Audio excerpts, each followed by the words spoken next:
महाराज जी राधे राधे। महाराज जी, social media के इस दौर में युवाओं एवं बच्चों पर होने वाले पश्चिमी सभ्यता के संस्कृति के दुष्प्रभाव को कैसे रोका जा सकता है? उसके स्थान पर प्रयास तो अपने लोग यही कर रहे हैं, रोज प्रयास यही कर रहे हैं।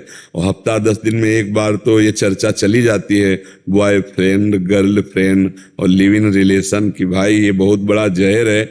हमारे देश में जहर बहुत मिठास से फैल रहा है। इसे जहर को जहर नहीं माना जा रहा, मिठास से फैल रहा है और इससे बहुत बड़ी हानि हो रही है। जैसे जो बच्चा 2-4 बच्चियों से मित्रता करके व्यभिचार किया है, वो कभी अपनी पत्नी से संतुष्ट नहीं रह सकता, वो व्यभिचारी जीवन भर रहेगा। और जो बच्ची ऐसे आचरण करती है, वो कभी अपने पति से संतुष्ट नहीं हो, वो 2-4 मित्र करेगी। और जहां ऐसा परिवार होगा, उस परिवार की हालत क्या होगी? सोचो कि उस परिवार की हालत क्या होगी जहां वो देख रहा मेरी पत्नी किसी और से, मेरा पति किसी और से। वो परिवार ही क्या होगा? वो बिखरा हुआ परिवार का स्वरूप हर समय जलन और अशांति पैदा करेगा। तो ये हमारे देश की परिपाटी नहीं है, ये बाहर ऐसा भले हो, लेकिन ये बड़ा पवित्र धर्ममय देश है। यहाँ तो एक बार जिसका वर्ण कर लिया, दुख सुख सहते हुए पूरा जीवन निर्वाह कर दिया। तो ऐसा हमारे समाज का स्वरूप था कि एक बार जिसका वर्ण किया, चाहे वो पत्नी हो चाहे पति हो, तो दुख सुख जैसा भी स्वभाव एक दूसरे का, वो सहते हुए पूरा जीवन आनंद पूर्वक निपटा दिया। अब तो ऐसा बहुत कठिन हो रहा है। हाँ, अब मान लो 4 जगह ब्रेकअप हो गया, अब जब उनका ब्याह होगा तो वही अभ्यास है, तो पति से ब्रेकअप नहीं होगा फिर और तो ये जो हमारी समाज में दूषित भाव फैल रहे, इनको हमें लगता है अपने बच्चों को समझाना चाहिए और अपनी भी आदतें सुधारनी चाहिए। माता पिता को धैर्यवान बनना चाहिए कि हमारे आचरण हमारे बच्चों पे पड़ते हैं, और बच्चों को दोस्त की तरह बैठकर समझावे कि ये जो आचरण है जीवन में बहुत हानिकारक है। परिपक्व अवस्था में ब्याह आदि करके वो गृहस्थी के भोग भोगना अलग बात है, लेकिन इस तरह का व्यभिचार करने से जीवन ही नष्ट हो जाता है, जीवन ही अपवित्र हो जाता है। तो इसमें आप लोगों को भी सहयोग देना होगा और हमारे नौजवान भाइयों को सहयोग देना होगा, तब ये बहुत बड़ा वायरस है। कोरोना वायरस का तो वो बन गया वैक्सीन, वो उसके, लेकिन इसकी वैक्सीन नहीं बनी, इस वायरस की है वैक्सीन। ज्ञान के द्वारा, भले विवेक के द्वारा हटा दो, नहीं तो फैलता चला जा रहा है, जन जन में फैलता चला जा। अब कितना गंदा है लिव इन रिलेशन शब्द, जो उसका भाव है कि महीने 2 महीने आप किसी भी स्त्री पुरुष के साथ रह लो और इसके बाद कह दो कि हमें पसंद नहीं आया। बाजार की तुमने चीज समझी है क्या? अब उसका तो जीवन खराब हो गया, अब वो कहां जाए?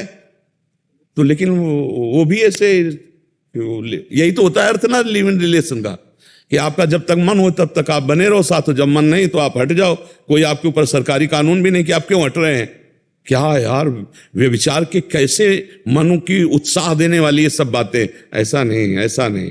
हमारे यहाँ बहुत पवित्र माना जाता है कि स्त्री पुरुष बड़े पवित्र भाव से जब पाणी ग्रहण लेते हैं तो जो संतान है वो राष्ट्र भक्त, भगवत भक्त। ऐसे अब जैसे आपके संस्कार, फिर कूड़ादानों में संतानें पड़ी देखी गई, बच्चियां कूड़ादानों में, छोटे छोटे नवजात शिशुओं को लोग फेंक जाते। क्यों फेंक गए?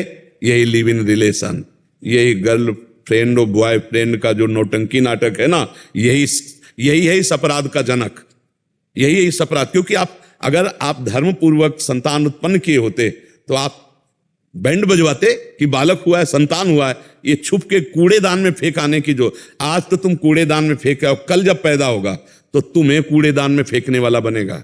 जब आप घर गृहस्थी स्वीकार करोगे ना और बच्चा होगा ना, वो जब सयाना होगा तो फुटपाथ में फेंक आएगा, तुम्हें कूड़ेदान में फेंक आएगा। क्योंकि अवश्य में भोक्तव्यम कृतम कर्म स्वा, अब तुम देख नहीं पा रहे, चलने लायक नहीं रहे, तब कूड़ेदान में फेंके जाओगे। इसलिए बहुत सावधान, ये जो आपराधिक प्रवृत्तियों का जनक है। अच्छा, इसमें बहुत से अपराध होते हैं, हिंसा भी होती है। अब उस बच्ची ने देखा कि वो बच्चा दूसरे से प्यार कर ले, अब वो उससे बात करेगा, मान लो उससे बात की और कहा अगर आप उससे प्यार करोगे ना तो हम ओपन कर देंगे। अब वो फंसा के उसको मारेगा कि कहीं हमारी बात ना ओपन हो जाए, या वो कि हमारी कहीं, तो वो अपने शरीर को, ये बहुत तरह से हानिकारक है, लोग समझ नहीं पा रहे हैं। इसमें हमारे बच्चों का जीवन बर्बाद है, हमारी आगामी जो पीढ़ी है, यही बच्चे हैं, ये बहुत हानिकारक होगा। पर वो कैसे, काफी तो समझ रहे हैं। जो नए सत्संग सुन रहे हैं, क्योंकि कई ऐसे बच्चे मिले जिन्होंने कहा कि हम क्लब जाते थे, क्लब जाना छोड़ करके अब हम वृंदावन आते हैं, रात में दर्शन करते हैं, आपका एकांतिक सुनते हैं, हमने सब आचरण सुधार लिए। तो ऐसे सत्संग सुना जाए और आप लोग भी सहयोग करें अपने परिवार को सुधारने का, तो इस भयानक दोष से बचा जा सकता है, नहीं तो बहुत कठिन है। ये दोष बड़े भयानक दोष है, इसलिए पहले से ही सावधान। अच्छा, बच्चे इतने स्वतंत्र हो गए हैं कि माता पिता का कोई अधिकार नहीं मानते हैं। इसके अलावा महाराज जी छोटे बच्चे हैं, मोबाइल लिए रहते हैं, हमेशा उसको देखते रहते हैं और कोई काम नहीं करेंगे, बस मोबाइल ही लिए रहेंगे, उसी को देखते रहेंगे। अब उसमें सजेशंस उल्टे सीधे भी आते रहते हैं, वो देख के उनका छोटे बच्चों का दिमाग बिल्कुल बिल्कुल, हाँ, वो तो हम इस बात से व्यथित हैं। हमारे पास 12-12, 13-13 वर्ष के ब्रह्मचर्यहीन बच्चे आए जो अब शिकार हो चुके हैं हस्तमैथुन आदि का, गंदी बातों का। हमें लगा कि ये बच्चा तो खेलने की उम्र है, तो वो मोबाइल और दोस्तों ने छोटे, अब मान लो बच्चे, उनको तो खिलवाड़ लग रहा है, वो जीवनी शक्ति को नष्ट करते चले जा रहे हैं, अभी परिपक्व हुए नहीं, तो आंखों से दिखना कम हो रहा है, चक्कर आ रहा है, घुटने दर्द कर रहे हैं। और 15 वर्ष, 14 वर्ष, 13 वर्ष की अवस्था है जिसमें बिजली का जैसा करंट शरीर में रहता है, वो सब तो ये कलयुग का प्रभाव है। और सावधानी रखी जाए तो बचत हो सकती है, नहीं तो बहुत जोर से फैल रहा है। एक ही दिमाग में केवल रह गया, रुपया कमाओ और भोग भोगो। आप देखो ना कैसे इन प्रकार रुपया मिले और मनमानी भोग भोगने के मिले, यही जिंदगी ऐसा माना जा रहा है, लेकिन ये जिंदगी नहीं है। विकृति भी है। विकृति भी है, हाँ। वो कल जहां आप बैठे वहीं एक बैठे थे, उनको डिप्रेशन था, वो कह रहे थे हमें डिप्रेशन है, हम बहुत दवाइयां ले रहे, ठीक नहीं हो रहे। हम कहा आचरण ठीक नहीं करोगे तो आपका मन ही आपको डिप्रेशन का मतलब मानसिक दंड, व्यर्थ का चिंतन, व्यर्थ की कल्पना, व्यर्थ की घबराहट, व्यर्थ का भय, यही तो डिप्रेशन है ना। तो व्यर्थ का चिंतन होने का अवसर दिया, आपने गलत आचरण किए, तो इसीलिए आपकी स्थिति। आज से शुरू करो राधा राधा, आज से शुरू करो आप कि अब लो नशानी अब ना नशे हो, और अभी आपका डिप्रेशन ना दूर हो जाए तो बताना। उसे कहा पहली बात स्वीकार कर, तेरे को डिप्रेशन नहीं। हमको बोल डिप्रेशन है, बोले नहीं, हम कहा तेरे को डिप्रेशन, क्योंकि स्वीकृति से होता है।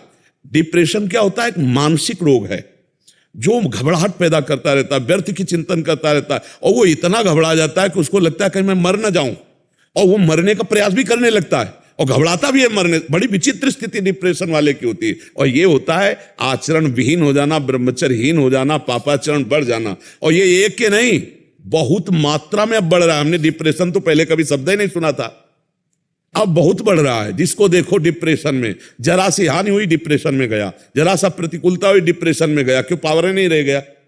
ब्रह्मचर्य को कुछ समझा नहीं जाता, खान पान पवित्र नहीं है, आचरण पवित्र नहीं है, तो मन डिप्रेशन में नहीं जाएगा और क्या करेगा। और अभी सही ढंग से चलो तो भारी से भारी दुख में कोई डिप्रेशन नहीं छू पाएगा।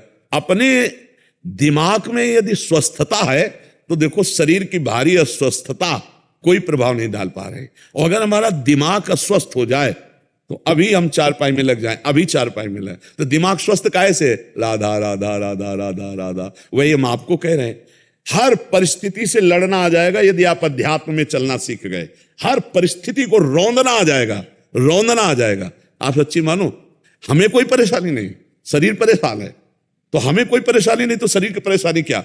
और अगर हम परेशान हो जाएं तो शरीर स्वस्थ हो तो सब बेकार हो गया। तो दिमाग को स्वस्थ रखने के लिए आचरण पवित्र, आहार पवित्र और आपका विचार पवित्र, बस सब ठीक हो जाएगा। आचरण पवित्र कर लो, आहार पवित्र कर लो, विचार पवित्र कर लो, और डिप्रेशन खत्म न हो जाए तो हमें बता देना। किसी दवा की जरूरत नहीं है। अगर आपका आचरण खराब है, आपका आहार खराब है, और तो फिर विचार भी दूषित है, तो डिप्रेशन की दवा खाते रहो आप, लेकिन आप डिप्रेशन से रहित नहीं हो पाएंगे। भगवान नाम जप, भगवान